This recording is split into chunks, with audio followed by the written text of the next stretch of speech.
وقال ربكم ادعوني استجب لكم ان الذين يستكبرون عن عبادتي سيدخلون جہنم داخرین۔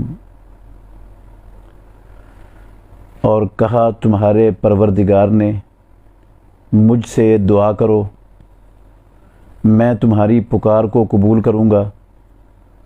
یقیناً وہ لوگ جو میری عبادت سے مجھ سے دعا کرنے سے تکبر کرتے ہیں وہ جہنم میں ذلیل ہو کر داخل ہوں گے۔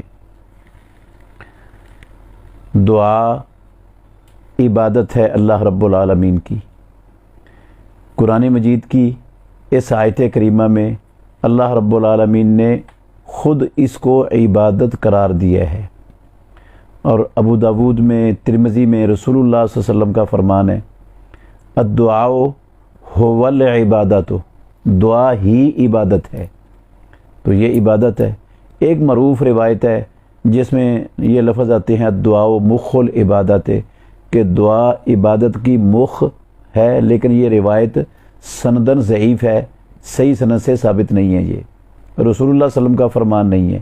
البتہ یہ حدیث صحیح ہے کہ دعا عبادت ہے، اور اللہ رب العالمین نے ہمیں اپنی عبادت کے لیے پیدا فرمایا ہے، تو ہمیں جب بھی موقع ملے اللہ رب العالمین سے دعا مانگتے ہی رہنا چاہیے۔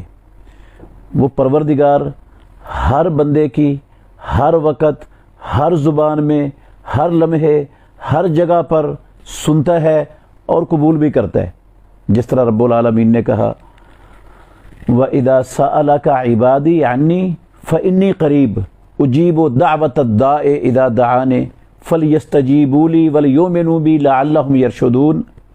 تمہارے رب نے کہا وَإِذَا سَأَلَكَ عِبَادِي، اور جب میرے بندے آپ سے اے محمد الرسول اللہ صلی اللہ علیہ وسلم سوال کریں، فَإِنِّي قَرِيبٌ، ان کو بتا دو کہ میں قریب ہوں، اجیب دعوت الداع اذا دعانی، جب بھی کوئی مجھے پکارتا ہے، مجھ سے دعا مانگتا ہے، میں اس کی دعا کو قبول کرتا ہوں۔ فَلْيَسْتَجِيبُوا لِي وَلْيُؤْمِنُوا بِي، ان کو بھی چاہیے کہ وہ میری بات کو قبول کریں اور مجھ پر ایمان لائیں، لَعَلَّهُمْ يَرْشُدُونَ، تاکہ وہ ہدایت پا جائیں۔ تو رب العالمین، البتہ کچھ ایسے اوقات ہیں جن وقتوں میں، ویسے تو ہر وقت ہی پروردگار سنتا ہے، لیکن کچھ اوقات میں اللہ رب العالمین وہ زیادہ دعا کو قبول فرماتے ہیں، وہ زیادہ قبولیت کے اوقات ہیں۔ ان میں سے ایک رات کے پچھلے پہر کا وقت ہے، جس کو ہم تہجد کا وقت کہتے ہیں۔ ان میں سے ایک اذان اور اقامت کا درمیانی جو وقفہ ہوتا ہے، اس میں دعا رد نہیں ہوتی، رسول اللہ صلی اللہ علیہ وسلم نے فرمایا۔ ان میں سے ایک فرض نماز کے بعد کا وقت ہے، یہ بھی دعا کی قبولیت کا خاص وقت ہے۔